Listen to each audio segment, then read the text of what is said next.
یتقون کہ اولیاء اللہ وہ ہیں کہ جو ایمان اور تقوی کی دولت سے مالا مال ہیں.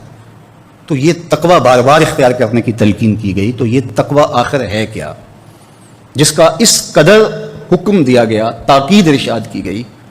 کتاب و سنت میں ہمیں بار بار یہ کہا گیا کہ تم متقی بن جاؤ، اللہ متقیوں کو پسند کرتا ہے، تمہارے روزے کا مقصد تقوی کا حصول ہے، تمہاری نماز کا مقصد تقوی کا حصول ہے، تمہاری قربانی کا گوشت اللہ کو نہیں پہنچتا، اس کا خون اللہ کو نہیں پہنچتا، گوشت تم خود کھا لیتے ہو، خون نالیوں میں بہہ جاتا ہے، تو پھر اللہ کو کیا پہنچتا ہے؟ کہا وہ تمہارے دل کا تقوی اللہ کو پہنچتا ہے.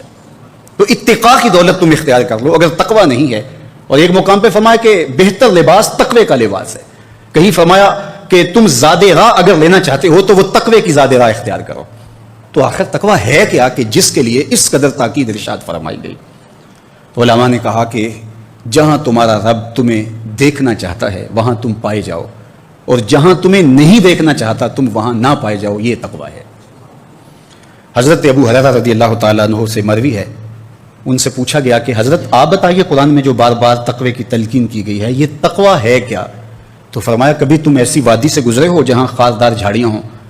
تو کہا ہاں کئی بار اتفاق ہوا اس کا. تو کہا پھر تم کیسے گزرتے ہو؟ کہا کپڑے سمیٹ لیتا ہوں، بچ بچ کے گزرتا ہوں، کوئی کانٹا میرے دامن سے الجھ نہ جائے اور میرا لباس تار تار نہ ہو جائے. تو حضرت ابو ہریرہ رضی اللہ تعالیٰ عنہ نے فرمایا ذاک هو التقیٰ، یہی تو تقوی ہے کہ دنیا میں اس طرح زندگی بسر کرو کہ گناہوں سے کہیں آلودہ نہ ہو جاؤ. صوفیاء نے کتنی خوبصورت بات کہی کہ دنیا میں ایسے رہو جس طرح کشتی پانی میں رہتی ہے، پانی میں رہتی ہے لیکن پانی کو اپنے اندر نہیں آنے دیتی. تم پانی میں رہو، کشتی پانی میں رہے تو خیر ہے، لیکن اگر پانی کشتی میں آ گیا تو کشتی ڈوب جائے گی. کہا تم دنیا میں رہو تو خیر ہے، لیکن اگر دنیا تمہارے اندر اتر گئی تو پھر سب کچھ لٹ گیا. من نظر الی الدنیا نظر الحب اخرج اللہ تعالی من قلبہ نور الیقین والزہد. حضرت امام ابو نعیم الاصفہانی کہتے ہیں جس نے دنیا کو محبت کی نظر سے دیکھا اللہ اس کے دل سے زہد اور تقوی کے نور کو کھینچ لیتا ہے، اس کا اندر اجڑ جاتا ہے جو دنیا کو اپنا اوڑھنا بچھونا بنا لیتا ہے. اس لیے باہو نے کہا تھا نا کہ ادی لانت دنیا اتے پوری دنیا داراں ہوں. تو دنیا ہے کیا؟ کیا یہ کاروبار کرنا دنیا ہے؟ مال و متاع دنیا ہے؟ بیوی بچے دنیا ہیں؟ دنیا کیا ہے؟ رومی علیہ رحمہ قلم توڑ دیا، چیز دنیا از خدا غافل بدن. دنیا کیا ہے؟ خدا سے غافل ہو جانے کا نام دنیا ہے.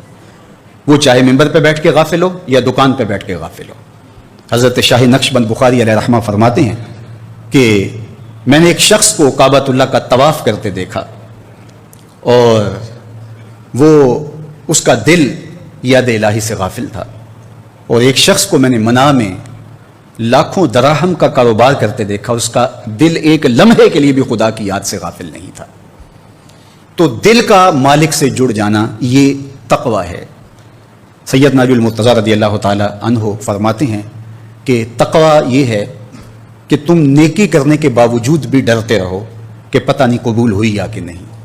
بعض اوقات کوئی نیکی ہو جاتی ہے تو عجب پیدا ہو جاتا ہے. پہلے تو شیطان نیکی کرنے نہیں دیتا، نیکی کر رہا ہوتا ہے تو ریا پیدا ہوتا ہے، اور جب کر چکتا ہے ریا کے بغیر تو پھر عجب اس پر اس کو لگ رہا ہوتا ہے کہ میں نے یہ نیکی کی ہے.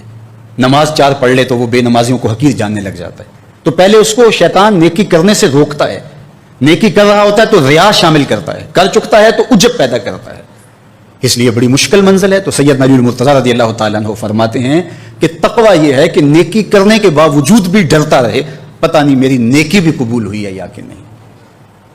بعض کا ایسا ہوتا ہے کہ انسان بڑے مرتبے تک پہنچا ہوتا ہے لیکن اس کا عجب، اس کی ریاکاری اور اس کا کوئی زبان سے بولا ہوا لفظ اس کی ساری کمائی برباد کر دیتا ہے. بلعم بن باورا بنی اسرائیل کا مستجاب الدعوات ولی تھا. جب ہاتھ اٹھا کے دعا مانگتا تو ہاتھ نیچے بعد میں کرتا، قبولیت پہلے ہو جاتی.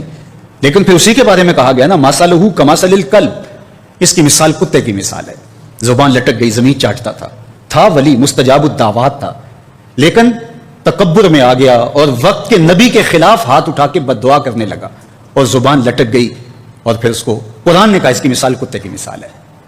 اس لیے میاں صاحب بولے کہ پڑھنے اتے ناز کرینا تے نہ آکھی میں پڑھیا، پڑھنے اتے ناز کرینا تے نہ آکھی میں پڑھیا، او جبار کہار صداوے متا روڑ دے وے دودھ کڑیا. کیتی کتری پئی کھو محمد تے سکہ بنیا زردہ. ساری کمائی لٹ جاتی ہے. حضرت بایزید بستامی سے ایک بڑھیا نے پوچھا تھا کہ میں آپ سے ایک مسئلہ پوچھنے آئی ہوں. کہا پوچھیے. کہا میرے گدھے کی دم اچھی ہے یا آپ کی داڑھی اچھی ہے؟ یہ مسئلہ کوئی مجھے پوچھے پھر جانے کہاں پائے. لیکن بایزید بستامی رو پڑے. کہا بڑھیا تیرے سوال کا جواب فی الحال میرے پاس نہیں ہے, یہ تو مرنے کے بعد ہی بتا سکتا ہوں. خیر بایزید بستامی کا انتقال ہو گیا, بڑھیا کو خواب میں ملے. اس نے کہا میرا سوال وہیں کھڑا ہے. کہا اللہ کا شکر ہے میرا خاتمہ ایمان پہ ہو گیا, اب تیرے گدھے کی دم کو میری داڑھی سے کیا نسبت ہو سکتی ہے؟ اس نے کہا بتائیے آپ کے رب نے آپ کے ساتھ سلوک کیا کیا؟ تو حضرت بایزید بولے جب میں مالک کے روبرو پیش ہوا تو میرے مالک نے مجھے کہا اے بوڑھے بتا میرے پاس کیا لے کر آیا ہے. تو میں نے جواب میں کہا مالک جب بادشاہوں کی چوکھٹ پہ فقیر آئیں تو شہنشاہ فقیروں کو یہ تو نہیں پوچھتے کہ کیا لے کر آئے ہو, وہ تو یہی پوچھتے ہیں کیا لینے آئے ہو. میں لے کر کچھ نہیں آیا, تیری رحمت لینے آیا ہوں, اللہ نے میری یوں ہی بخشش فرما دی. تو جب تک یہ یقین نہ ہو کہ میرا انجام کیا ہے اتنی دیر تک دھڑکا لگا رہے, ڈر لگا رہے. یہ مومن کی زندگی کا جمال ہے. حضرت ابی ملیکہ رضی اللہ تعالیٰ عنہ فرماتے ہیں, یہ تابعی ہیں, کہتے ہیں میں 30 اصحاب رسول سے ملاقات کی ہے. بخاری کتاب الایمان اٹھائیے, 30 اصحاب رسول سے میں نے ملاقات کی ہے. ہر ایک اپنی آخرت کے بارے میں ڈر میں لگا رہتا تھا, فکر میں تھا کہ میری آخرت ٹھیک ہو جائے. رنگا رنگ سہیلیاں پرن کڑے پر پریا اس دا جانیے جس دا توڑ چڑھے. تو کہا کہ اس دھڑکے میں تو ہم تھوڑا عمل کر بیٹھیں تو ہواؤں میں اڑنا شروع کر دیں کہ ہمارے جیسا زمانے میں کوئی نہیں, لوگوں کا مذاق اڑانا شروع کر دیں, گناہ گاروں کی تحقیر کرنا شروع کر دیں. ہم کون ہوتے ہیں؟ تو تقویٰ یہ ہے کہ نیکی کے بعد بھی ڈرتے رہیں کہ میرے مالک قبول کر لے. گناہ کے بعد جو مومن کی کیفیت ہے, مومن کے سینے کے اندر جو ایک ڈر کی کیفیت ہے, وہ تو ایک جہان ہی الگ ہے. نیکی کے باوجود بھی اس کے سینے کے اندر اللہ کی خشیت, اللہ کا خوف اور اللہ کا ڈر موجود ہو. اور اگر ان سے گناہ سرزد ہو جائے تو مومن کی شان یہ بتائی گئی ہے کہ وہ ایسے محسوس کرتا ہے جس طرح پہاڑ تلے آ گیا ہو اور ابھی گر جائے گا اور وہ ریزہ ریزہ ہو جائے گا. اور منافق کی مثال بتائی کہ جب وہ گناہ کر بیٹھتا ہے تو یوں محسوس کرتا ہے کہ بدن پہ مکھی بیٹھی اور ہلکے اشارے سے اس کو اڑا دیا. میں اور آپ ذرا اپنے آپ کو دیکھ سکتے ہیں کہ ہم کہاں کھڑے ہیں. زندگی میں اگر ہم سے کوئی خطا سرزد ہو جائے تو ہماری کیفیت باطن کیا ہوتی ہے؟ کیا یوں ہوتے ہیں کہ پہاڑ تلے آ گئے ہیں, یا یوں کیفیت ہوتی ہے کہ کوئی بات نہیں ہے, ہم کہتے ہیں فلاں بخشا گیا تو ہم بھی بخشے جائیں گے.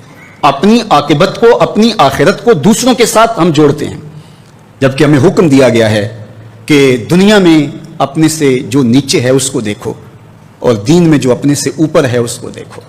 لیکن دنیا کے اندر ہم اپنے سے اوپر کو دیکھتے ہیں اور دوڑ لگا دیتے ہیں, اور دین میں ہم اپنے سے نیچے کو دیکھتے ہیں, فلاں بخشا گیا تو ہم بھی بخشے جائیں گے. مومن کی یہ شان نہیں ہے. گناہ کر بیٹھتا ہے تو یوں محسوس کرتا ہے پہاڑ تلے آ گئے. مائز بن مالک اسلمی صحابی رسول ہے, لیکن بس ایک خطا سرزد ہو گئی, حضور کی خدمت میں حاضر ہو گئے. ایک عجیب کیفیت ہے, اور کیا کہتے ہیں طہرنی یا رسول اللہ صلی اللہ علیہ وسلم, حضور مجھے پاک کر دیجیے. تو آقا کریم علیہ السلام نے فرمایا جاؤ اللہ سے توبہ کرو, وہ تمہارے گناہ معاف کر دے گا. تو وہ گئے, تھوڑی دیر کے بعد پھر پلٹ آئے اور پھر کہا طہرنی یا رسول اللہ صلی اللہ علیہ وسلم, حضور مجھے پاک کر دیجیے. فرمایا جاؤ اللہ سے معافی مانگو, وہ کریم ہے تمہیں معاف کر دے گا. گئے, معافی مانگی, لیکن اندر اضطراب اتنا تھا, بے چینی اتنی تھی, وہ چاہتے تھے میں دنیا پہ فارغ ہو جاؤں. حضور علیہ السلام نے پوچھا جبریل امین سے کہ مجھے جہنم کے عذابوں کا تذکرہ سناؤ. تو جبریل نے عرض کی حضور اخف العذاب, سب سے ہلکا عذاب جو جہنمی کو جہنم میں دیا جائے گا وہ یہ ہوگا کہ اس کے پاؤں میں آگ کے جوتے ہوں گے, یغلی منہما دماغہ, اور اس کا دماغ ہنڈیا کی طرح پکنا شروع ہو جائے گا, جوتے پاؤں میں ہوں گے. اور یہ سب سے ہلکے درجے کے عذاب کی کیفیت ہے, اور جو سخت عذاب ہے ان کی کیفیت کیا ہوگی الیاذ باللہ. تو اس نے کہا حضور اتنا بڑا جرم مجھ سے ہو گیا ہے, میں تو دنیا پہ فارغ ہونا چاہتا ہوں, مجھے پاک کر دیجئے, میرے اوپر حد نافذ کر دیجئے. حضور نے پھر فرمایا جاؤ اللہ سے معافی مانگو, وہ تمہیں معاف کر دے گا. گئے, معافی مانگی, پھر پلٹ آئے. جب تیسری مرتبہ پھر چوتھی مرتبہ ہوا تو حضور علیہ السلام نے فرمایا فیما اطہرک, بار بار پلٹ آتے ہو, تم کون سا گناہ کر بیٹھے ہو, کس چیز سے تمہیں پاک کروں؟ قال من الزنا, عرض کی مجھ سے بدکاری ہو گئی ہے, ہوں بھی شادی شدہ, سزا اس کی رجم ہے جانتا ہوں, لیکن میں یہ چاہتا ہوں کہ دنیا پر پاک ستھرا ہو کے اللہ کے حضور پیش ہو جاؤں, مجھے پاک کر دیجیے. آقا کریم علیہ السلام نے فرمایا کہ ہو سکتا ہے کہ تو نے بوسہ لیا ہو, چھیڑ چھاڑ کی ہو, تو نے دیکھا ہو. عرض کی نہیں حضور, مجھ سے بدکاری ہوئی ہے.